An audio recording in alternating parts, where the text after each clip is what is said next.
Olá, queridos amigos, tudo bem? Sejam bem-vindos aqui ao nosso canal Fala Sério Pastor. É muito bom ter vocês aqui. Nós vamos falar de um assunto hoje muito importante e gostaríamos que você compartilhasse esse vídeo de hoje, tá? Envie para os seus amigos, porque o tema de hoje é bem interessante. É um assunto que já abordamos aqui no canal muitas vezes, tá? Nós vamos falar sobre Trindade. Esse é um assunto aí que é pertinente. Então, fica com a gente até o final desse vídeo, eu tenho certeza que você vai gostar.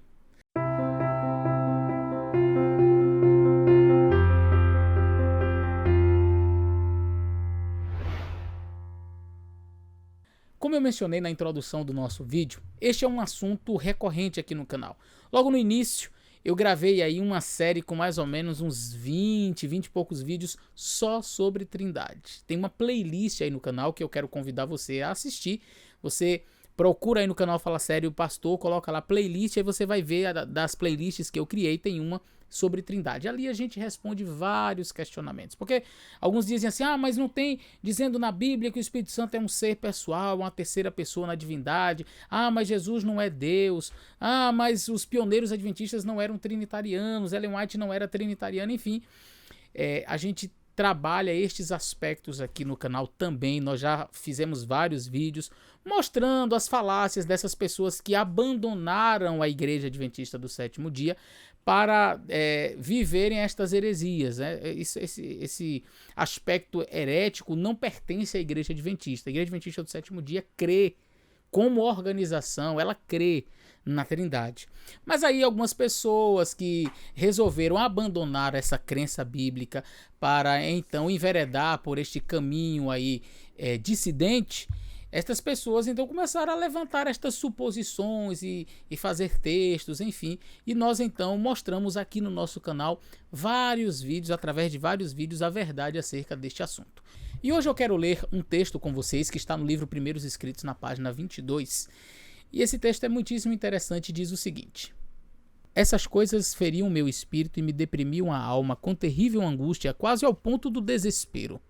Enquanto muitos queriam fazer-me crer que não havia Espírito Santo e que tudo quanto os homens santos de Deus haviam experimentado não eram senão mesmerismo ou enganos de Satanás. Que texto forte, não é? Que texto interessante. Vamos fazer uma análise contextual desse texto? Vamos pegar aí os trechos ali ao redor. Logo na página 21, esse texto ele está no início da página 22, mas a gente vai pegar aí o último parágrafo da página 21 do livro Primeiros Escritos, a gente vai ler para compreender o que está acontecendo aqui e por que Ellen White falou estas palavras. Se eu tinha uma visão em reuniões, muitos diziam que era uma perturbação e que alguém me havia magnetizado. O magnetizado aqui é uma espécie de hipnose, é como se ela estivesse hipnotizada. Então, quando Ellen White tinha visão, e isso era acompanhado por pessoas da época, inclusive não adventistas, tá? Logo nos primórdios do ministério profético de Ellen White, muitos críticos foram lá para meio que desmentir, desmascarar Ellen White e ficavam surpresos porque não conseguiam fazer isto. Ela não respirava, ela não piscava os olhos, ela ficava imóvel. E isso fazia com que algumas pessoas então começassem a atribuir o fenômeno a uma hipnose ou quem sabe algo assim satânico, não é? Continuando. Então eu ia sozinha para os bosques, onde nenhum ouvido podia ouvir-me ou ver-me algum olho senão Deus, e orava a ele. E ele algumas vezes me dava uma visão ali.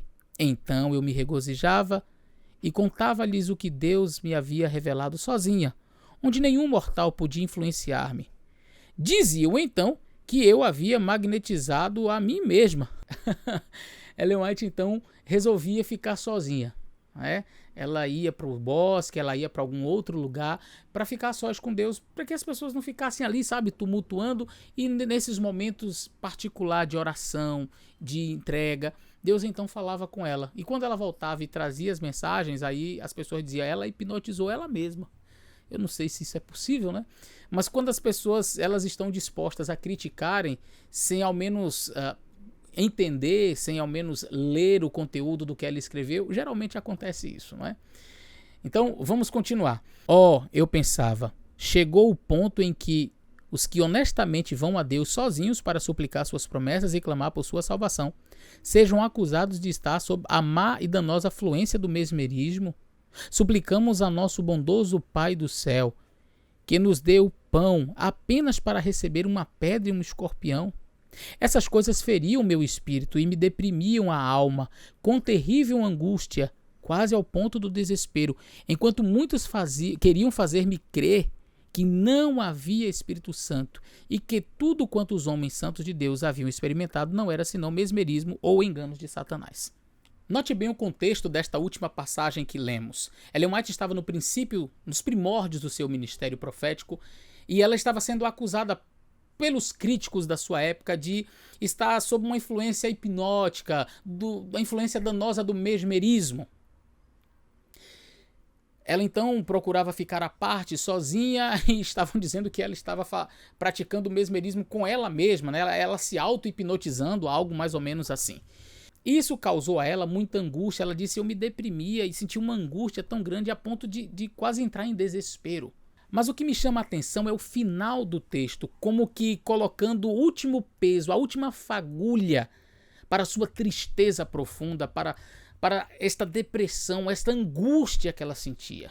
Veja como ela termina o seu texto. Ela diz que, sim, as pessoas estavam dizendo que ela estava usando do mesmerismo, né, da hipnose, que ela estava sofrendo uma ação maligna, etc. Isso provocava uma angústia nela, mas veja como ela conclui o texto. Essas coisas feriam meu espírito e me deprimiam a alma com terrível angústia, quase ao ponto do desespero, enquanto muitas pessoas diziam a ela que era o mesmerismo, que era hipnose, que ela não era realmente uma serva de Deus, enquanto isso, muitos queriam fazer-me crer, diz ela, que não havia Espírito Santo e que tudo quanto os homens santos de Deus haviam experimentado não eram senão mesmerismo ou enganos de Satanás. As pessoas na época de Ellen White estavam tentando fazer com que ela cresce que não existia Espírito Santo, que não existia a pessoa divina do Espírito Santo. Quanta tristeza ela sentia, não? Quanta angústia. Ela se deprimia, ela sentia esta dor no peito, porque algumas pessoas estavam insinuando que além de ela ser uma falsa profetisa, dela estar sofrendo, né, de mesmerismo, hipnose, sei lá, estas pessoas estavam querendo fazer ela acreditar que não existia Espírito Santo. Sabe que hoje também existem pessoas assim? Tentando fazer outros acreditarem que não existe Espírito Santo? Que não existe a terceira pessoa da divindade? E por quê? Satanás sabe que a poderosa influência do Espírito Santo na vida de uma pessoa pode neutralizar, acabar as influências satânicas na vida desta pessoa. O inimigo sabe que o Espírito Santo é aquele quem convence do pecado, da justiça e do juízo. Alguém só pode estar completamente entregue nas mãos de Deus e à disposição para servi-lo se acredita na poderosa influência da pessoa do Espírito Santo. Mas, pastor, a Bíblia não diz o Espírito Santo é uma pessoa. Onde diz na Bíblia que o Espírito Santo é uma pessoa, que ele é a terceira pessoa da divindade, da trindade, enfim, onde está escrito isso? Conquanto a Bíblia não tenha uma frase que diga assim, o Espírito Santo é a terceira pessoa da divindade, é uma pessoa da divindade, ou ele é um ser pessoal, as características presentes na palavra de Deus que identificam as características identificatórias do Espírito Santo mostram claramente ser ele uma pessoa divina? Ora, a Bíblia também não se preocupa em determinar que o Pai é uma pessoa. A propósito, quando Cristo resolve falar acerca do Pai, naquele diálogo com a mulher samaritana, onde ela questiona onde deveria realmente adorar, se em Jerusalém, se ali na região da Samaria, Jesus diz, Deus é Espírito. Olha só. Quando Jesus propõe falar acerca da pessoa do Pai, ele diz, ele é Espírito. E importa que seus adoradores o adorem em Espírito e em verdade. Eu nunca vi ninguém questionar se o Pai é um ser pessoal ou não. A Bíblia também menciona que os anjos são espíritos ministradores. Eu nunca vi ninguém questionar que um anjo é um ser pessoal ou não, mas as pessoas apegam-se ao termo Espírito Santo para dizer, olha, o próprio nome já diz, é um espírito, ou seja, não pode ser um ser pessoal. Olha, o Pai é espírito, e importa que seus adoradores o adorem em espírito e em verdade, nem por isso deixa de ser um ser pessoal. Os anjos são espíritos ministradores, nem por isso deixam de ser seres pessoais. Percebe? A Bíblia fala também do pneuma ponderon, né, um espírito maligno. E nem por isso eles deixam de ser seres malignos, mas são seres pessoais. E quando eu falo pessoal aqui, eu não estou dizendo que ele é carnal. Eu não estou dizendo que é ser humano. Um ser pessoal, ou seja, tem a característica de ser uma pessoa. Tem inteligência, tem mente, fala, tem mão, enfim. Ele não é humano, no sentido de carne e osso, tá? Que a gente diz assim, o pai é um ser pessoal. Eu não estou dizendo que o pai é um ser carnal, estou dizendo que ele é um ser pessoal. Ou seja, se fôssemos usar, talvez não seja a melhor analogia, mas para que você possa compreender, quando Deus diz façamos o homem à nossa imagem e semelhança, ou seja, nós somos a imagem e semelhança de Deus. A forma de Deus seria uma forma, portanto, humanoide, né? Deus não teria uma forma de um animal, por exemplo. A forma de Deus é a forma de uma pessoa. O Espírito Santo é uma pessoa. E como é que eu posso ver isso? Olha, Ezequiel capítulo 8 fala que ele tem mão, pega Ezequiel pelos cachos da cabeça e transporta para um outro lugar. O Espírito Santo, na própria visão de Ezequiel, ele vê dos lombos para cima, dos seus ombros e tal, ver os seus pés. Quer dizer, as características do Espírito Santo descritas ali, e o texto claramente diz que é o Espírito, em Ezequiel capítulo 8 são claras. Percebe? Então, além disso, o Espírito Santo, ele fala, ele pensa, ele convence do pecado, da justiça e do juízo. As pessoas podem mentir ao Espírito Santo, não se mente ao vento, a uma força impessoal, né? Mas aí alguns dizem assim, não, o Espírito Santo é o próprio Jesus. Eu até já gravei um vídeo sobre isso, você pode pesquisar na minha playlist. O Espírito Santo não é Jesus, porque quem envia não pode ser o mesmo enviado. Mas a Ellen White tem um texto onde ela diz que o Espírito Santo é Jesus despido de personalidade humana. Ora, a Bíblia também diz lá que João Batista, quando está falando ali sobre Elias, o próprio texto de João diz que João é ele mesmo, Elias, que havia de vir. Então quer dizer que o João Batista era o próprio Elias? Aí você vai dizer, claro, não a mesma pessoa, mas no mesmo espírito, no mesmo trabalho. Jesus diz, eu e o Pai somos um. Quer dizer, uma só pessoa? Não, mas no mesmo espírito, na mesma atuação. Então, quando diz que o Espírito Santo é o próprio Jesus despido de personalidade, é no mesmo sentido. Por quê? Imagine, o que envia não pode ser enviado.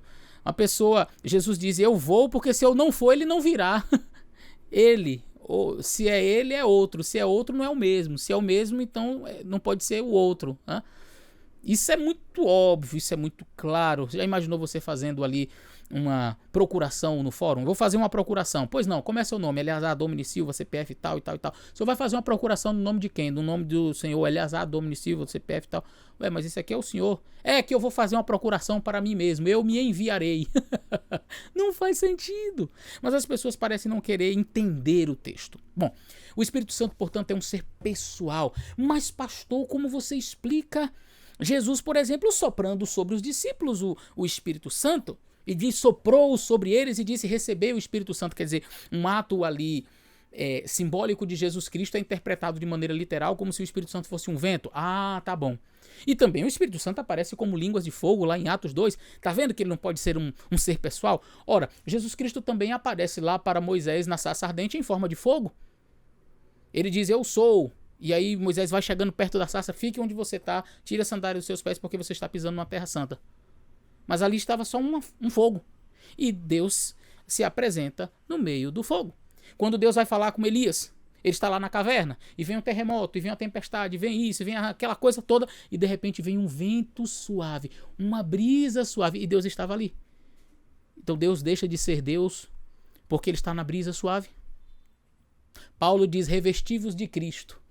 Jesus agora é roupa para você vestir de Jesus. Aí Jesus diz, sopra e diz, recebeu o Espírito Santo. Ah, tá vendo? O Espírito Santo não pode ser uma pessoa porque Jesus soprou sobre eles o Espírito. Não consegue entender uma linguagem figurativa na Bíblia? Tem que aprender a fazer exegese. Tem que estudar hermenêutica. É bom, né? Pra gente entender quando o Espírito Santo desce em forma de pomba visível. Ou quando Jesus chega e diz, recebeu o Espírito Santo, nós estamos lidando com figuras ilustrativas. O Espírito Santo, ele assume a forma que ele quer. Ele pode vir em forma de pomba, como ele de fato apareceu. Jesus estava ali, uma pomba pousou sobre ele e era o Espírito Santo transformado naquele animal sobre Jesus. E do céu o Pai diz: eis o meu Filho amado em quem me comprazo.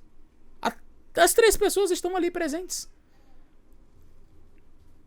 Aí algumas pessoas dizem: não, mas o Espírito Santo é o anjo Gabriel. Olha que loucura.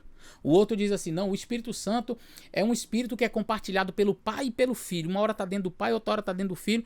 E quando ele não está dentro de nenhum dos dois? Fica como? Quer dizer, o Espírito Santo ele sai e vem como uma pomba. Aí o Pai está lá falando do céu, Jesus está sendo batizado e o Espírito Santo... Quer dizer, o Pai e o Filho estão sem o Espírito naquela hora que o Espírito está sobrevoando. Quando Jesus diz, soprou sobre eles e diz: recebei o Espírito Santo. Então o Espírito Santo vem sobre eles, então agora não está mais nem no Pai, nem no Filho. São loucuras que as pessoas tentam apresentar quando querem dizer que o Espírito Santo não é um ser pessoal. Satanás sabe que o Espírito Santo, a terceira pessoa da divindade, tem o poder de refrear o mal, de anular as ações do inimigo. Por isso ele quer que você não acredite na terceira pessoa da divindade. Causava transtorno a Ellen White, uma depressão grande, uma tristeza imensa. Tudo aquilo que aconteceu no início do seu ministério. E ainda mais, pessoas querendo dizer que o Espírito Santo não era um ser pessoal, que ele não era uma pessoa da divindade, que ele não existia. Cuidado. Quando aparecer alguém por aí dizendo que o Espírito Santo não existe, que ele não é a terceira pessoa da divindade, ou que ele é apenas uma força, cuidado.